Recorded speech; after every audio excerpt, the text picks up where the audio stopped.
नमस्कार दोस्तों, कलयुग के चमत्कार संतों की वाणी में आप सबका स्वागत है। आज की वीडियो में हम ला रहे हैं अहोई अष्टमी का व्रत की पूजन विधि, क्योंकि कथा हम दूसरी में सुना चुके हैं। ये वीडियो हम लाए हैं कि कुछ लोग पहली बार ये व्रत रख रहे होते हैं तो उन्हें पता नहीं होता कि इस व्रत में क्या किया जाता है। ये व्रत कुछ लोग साते पर रखते हैं, कुछ लोग आठे पर रखते हैं। तो ये व्रत महिलाएं अपनी बच्चों की दर आयु यानी कि दीर्घायु और उज्जवल भविष्य के लिए करती हैं, और जिन भी माताओं के बहनों के संतान नहीं है वे संतान प्राप्ति के लिए इस व्रत को करती हैं। और पूजन के बाद ये कमोई यानी कि पूजा की जो हम विधि में चौकी सजाते हैं, घड़े रखते हैं, इसको कमोई कहा जाता है। कई कई जगह पर ये कब हटानी है, हटाने के बाद इनका क्या करना है, जो अनाज हम पूजा में उपयोग में लाते हैं उसका क्या करना है, ये सब हम इसी वीडियो में जानेंगे। तो सबसे पहले आप होली वाले दिन सुबह ब्रह्म मुहूर्त में नहा लीजिए, और जहाँ पर पूजन करना है वहाँ उस जगह को अच्छी तरह से साफ़ कर लीजिए। हो सके तो हल्दी से लीप दीजिए, यानी कि थोड़ा सा हल्दी का वहाँ पर छिड़काव कर दीजिए। उसके ऊपर हम चौकी लगाएंगे। चौकी आप लगा सकते हैं, अच्छी बात है। अगर नहीं, ऐसी सुविधा आपको नहीं लगती तो आप ज़मीन पर भी कोई कपड़ा बिछाकर लाल रंग का या पीले रंग का उस पर माता का कैलेंडर या दीवार पर आप चित्र हुई माता का चित्र बना सकते हैं। बच्चे के होने में जो चुन्नी आती है या जो भी आपकी शादी की चुन्नी है वो ओढ़ लीजिए। अगर वो भी नहीं है तो कोई आप लाल रंग की या पीले रंग की चुन्नी ओढ़कर पूजा कर सकते हैं। अच्छी बात है कि पीले रंग का सूट या लाल रंग का सूट ही डाल लीजिए। थोड़े से अनाज के दाने रखेंगे हम पहले, और उसके ऊपर हम अहोई माता का फ़ोटो या कैलेंडर रखेंगे। दाने आप गेहूं के, चावल के, बाजरे के कोई भी ले सकते हैं। सबसे पहले हमें भगवान गणपति जी का पूजन करना चाहिए, क्योंकि हर पूजा में उन्हीं के पूजन का, प्रथम पूजनीय देव का पूजा करने का विधान है। उसके बाद आप चाहे तो मिट्टी के या सुपारी के बना सकते हैं गणपति जी। अगर आपके घर में कोई स्वरूप है तो उन पर भी तिलक लगाकर आप इस पूजन को कर सकते हैं। अहोई अष्टमी व्रत में मिट्टी की मटकियाँ ली जाती हैं, छोटी बड़ी कैसी भी ले सकते हैं। इन्हें कलश, कमोई अलग अलग नामों से पुकारा जाता है। तो हम जो कमोई लेंगे वो हमें नई लेनी है। अगर आपके पास मिट्टी का कोई पहला घड़ा पड़ा है, आप उसका पूजन कर चुके हैं, तो वो मत लीजिएगा। आपको मिट्टी का जो घड़ा लेना है, कमोई लेनी है, वो आपको कौड़ी यानी कि नई लेनी है। एक कमोई नई ले सकते हैं। दूसरी, आप घर का कोई लोटा ले सकते हैं, जैसे कि हमारे पास स्टील का लोटा होता है, किसी भी और धातु का लोटा होता है, वो भी ले सकते हैं। इस व्रत में 2 घड़े रखे जाते हैं, दोनों मिट्टी के भी हो सकते हैं। एक नया मिट्टी का ले सकते हैं आप, दूसरा स्टील का ले सकते हैं। दोनों घड़ों पर स्वास्तिक बना लें। एक घड़े में कंठ तक पानी भरा जाता है और दूसरे घड़े में कंठ तक अनाज भरा जाता है। कुछ जगह पर दोनों में अनाज भरते हैं, आप अपने हिसाब से देख लीजिए। दोनों पर कलावा यानी कि मोली बांध दीजिए। अगर आप पहली बार व्रत रख रहे हैं तो भी आप सुविधाजनक, आपको जैसे ठीक लगे आप वैसे कीजिए, लेकिन इसमें 2 घड़े रखने होते हैं। थोड़ा सा अनाज रखकर इन दोनों घड़ों को एक दूसरे के ऊपर रखकर इनको वहाँ पर रख दीजिए। जब आप एक बार ये 2 घड़े रख देते हैं, जिनको 2 घड़ हम कहते हैं, उसके बाद इसे हिलाते नहीं हैं, और यहाँ अपना दिवाली का पूजन करते हैं वहीं पर ये 2 घड़ रखी जाती है। आप अपने हिसाब से देख लीजिए कि कहाँ पर आपने पूजन करना है, और हाँ, उनका बैलेंस अच्छी तरह से बिठा लीजिए। अगर उनका बैलेंस सही नहीं बन रहा है तो उनके साथ कोई, उनको ठीक रखने के लिए कोई और भी बर्तन, प्लेट या कटोरी आप रख सकते हैं, क्योंकि अनाज की ढेरी पर कहीं पर इनका बैलेंस नहीं बन पाता है। तो कुछ जगह पर ठंडा पूजन किया जाता है, जैसे कि ठंडा पूजन का अर्थ होता है दिया नहीं जलाना, लेकिन कुछ जगह पर आप दिया जलाकर पूजा करते हैं। इसके बाद जैसे भी आपको ठीक लगे, जल का छींटा देते हुए भाव रूप से स्नान करा देंगे हम 2 घड़ को। और अगर आपने दिया जोड़कर प्रार्थना करनी है तो दिया भी जगा लेंगे। और माता रानी की जो हमने फ़ोटो या कैलेंडर रखा है या दीवार पर चित्र बनाया है, इसमें हल्दी का इस्तेमाल किया जाता है पूजन में। तो हल्दी से तिलक लगाएंगे होई माता पर, शाही पर, उसके सभी बच्चों पर, जो भी तस्वीर कैलेंडर में बनी होती है सब पर आपको तिलक करना है। और सबसे पहले तो हमने भगवान गणपति जी का पूजन कर लिया, फिर माता होई का कर लिया, उनके कैलेंडर पर जितने चित्र हैं उनका पूजन कर लिया। ये 2 घड़ हमने रखे हैं, इन पर भी हमने स्वास्तिक बना लिया, कलावा बांध लिया। और जल का छींटर देकर हमने एक तरह से इनका भी पूजन कर लिया। अब हमें भगवान से प्रार्थना करनी है, हे भगवान हमारे बच्चों को जितने भी हैं दीर्घायु देना, उज्जवल भविष्य देना, उन्हें सभी सुख देना। इसके बाद आपने व्रत कथा को पढ़ना या सुनना है। आपके घर में जितने भी बच्चे जो पास में बैठे हैं, बच्चों को आज के दिन पूजा में अवश्य बिठाइए, क्योंकि ये पूजा शाम को ही होती है 4 बजे के बाद, इसलिए बच्चों को स्कूल से तो आ ही जाते हैं। अगर बच्चे दूर रहते हैं तो फिर भी उन्हें कहिए कि वे कहानी सुन लें।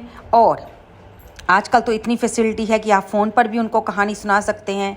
और उन्हें कहिए कि वे अहोई माता को मानसिक रूप से प्रणाम करें।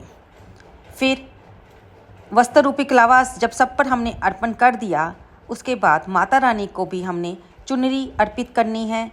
उसके बाद हमारे पास जो शाहू माता की माला होती है, उस पर आप जानते ही हैं कि गाय का बछड़ा बना होता है, जिस पर हमें तिलक करना है। हमारे जितने भी बच्चे होते हैं, हर बच्चे के 2-2 चांदी के मोती इस माला में पिरोए जाते हैं। तो ये माला आपने 2 घर को पहना देनी है। जब ये पूजा पूरी हो जाती है, रात को अर्घ्य देने के बाद इस माला को कुछ देर अपने कंठ में धारण कीजिए। अगर आप कर सकते हैं तो दिवाली के दिन तक इसे आप गले में धारण कर सकते हैं। उसके बाद इसे गंगा जल का छींटा देकर जहाँ पर आपने संभाल कर रखनी है वहाँ पर रख लीजिए। फिर हम आते हैं कि हमने कहानी सुन ली, पूजा कर ली, बच्चों को भी सुना दी, बच्चों के भी तिलक कर दिया। अब हमने माता रानी को भोग लगाना है। भोग में गुलगुले बनाए जाते हैं। जब मीठे पूरे बनाने का कईयों के रिवाज होता है, यानी कि माँ को मीठे का ही भोग लगता है। आप पताशे या गुड़ का भी भोग लगा सकते हैं। मौसमी फल चढ़ाया जाता है। आज की पूजा में सिंघाड़े का फल का विशेष महत्व होता है, इसलिए पूजा में सिंघाड़े का प्रयोग करना बहुत ज़रूरी होता है। हो सकता है कई लोग नहीं मानते होंगे, लेकिन इस पूजा में सिंघाड़ा चढ़ाया जाता है। या फिर हरे रंग का आप कोई भी फल चढ़ा सकते हैं। चढ़ाने वाली चीज़ें थोड़ी थोड़ी करके आपको मोई के ऊपर इस तरह से रखिए कि वो गिरें भी ना, उनका बैलेंस भी ना बिगड़े। उसके बाद आपने अपनी सासू माँ के लिए जो भी बायने की साड़ी या सूट लिया है, उसको भी वहाँ पर चौकी पर आगे रखकर उसके ऊपर सुहाग का सामान रखें, कुछ दक्षिणा रखें। अगर सुहाग का सामान पूरा नहीं है तो आप केवल बिंदी का पत्ता भी रख सकते हैं। फिर अगर आपके सासू माँ नहीं है तो आप इस बयाने को पूजा के बाद अपनी अगर ननद भी नहीं है तो आप इसे पंटानी यानी ब्राह्मणी को भी दे सकते हैं। आज की व्रत में कथा सुनने का विशेष महत्व होता है, इसलिए हम यहीं बैठकर कथा भी सुनेंगे। यहीं चौकी के आगे अब आपने अपने हाथ में थोड़े से गेहूं के दाने लेकर कथा सुननी है। 1 लोटे में जल ले लीजिए अलग से। 2 घर तो हमने एक साइड पे रख दिया, अब 1 लोटे में हमने जल अवश्य लेना है, क्योंकि इस जल को हम रात को तारों को अर्घ्य देने के लिए उपयोग में लाएंगे। इस पर मौली कलावा बांध लीजिए, इस पर स्वास्तिक बना लीजिए और इसमें कुछ दाने गेहूं के लोटे में डाल दीजिए, क्योंकि जल को कभी भी खाली नहीं रखते। यानी कि कलश जिसमें हमने जल लिया है उसमें पहले भी, कथा सुनने से पहले भी हमें कुछ ना कुछ डालना चाहिए, चाहे वो अनाज हो, चाहे वो 1 रुपये का, 2 रुपये का या 5 रुपये का सिक्का हो। कुछ दाने हमने माता रानी के आगे अर्पण करने हैं, भगवान गणपति जी के आगे अर्पण करे हैं। फिर कथा को सुनना है। आप खुद भी कथा पढ़ सकते हैं किताब से, क्योंकि आजकल तो पुस्तिका बाज़ार से मिल जाती हैं। अगर आपके पास नहीं है तो आप वीडियो चैनल पर सुन सकते हैं। हमारी भी कथा अपलोड हो चुकी है, जिसका मैं डिस्क्रिप्शन बॉक्स में लिंक दे दूँगी। उसके बाद रात को तारों को, अगर आपके परिवार में तारों को अर्घ्य देने का रीति रिवाज है तो आप तारों को अर्घ्य देकर भोजन कर सकते हैं। अगर चंद्र देवता को देने का रिवाज है तो आप चंद्र देवता को अर्घ्य अर्पित कर सकते हैं। उसके बाद अगले दिन सुबह हम थोड़े से दाने सूर्य भगवान को भी अर्पित करके देंगे। जो आप बायना पूछते हैं, अगर सासू माँ नहीं है तो अपने ससुराल पक्ष में ही अपनी ननद, जेठानी या देवरानी को दे सकते हैं, नहीं तो उसे पंटानी को दे सकते हैं। लेकिन इस बायने को आपको अपने मायके में नहीं देना है। कथा सुनने के बाद आरती कर लीजिए। गणपति को, अपनी कमोई को, होई माता को दीपक दिखाने के बाद हाथ जोड़कर उनसे क्षमा याचना कर लें कि माता रानी हमारे बच्चों को सद्बुद्धि दे, दीर्घायु दे, और उनसे आशीर्वाद मांगे। अपने घर में सभी बड़े जनों के पैर छुएं, अपने बच्चों को भी माता रानी की धोक जरूर खिलाएं। आज के दिन आप कोई भी जो है सिलाई, बुनाई, कटाई, खुदाई का काम या चक्कू वगैरह का काम ना करें। अगर आपने सब्जी वाली जो भी सब्जी बनानी है उसे एक दिन पहले ही काट कर फ्रिज में रख लें, नहीं तो आप सब्जी उबाल कर बना सकते हैं। जो चीज़ें उबल जाती हैं जैसे कि आलू, वो तो वैसे ही आप थोड़ा सा पीस उसको हाथ से मसलने के बाद उसकी सब्जी बना सकते हैं। और ये कमोई जो है छोटी दिवाली पर, धनतेरस पर या गोवर्धन वाले दिन उठाई जाती है।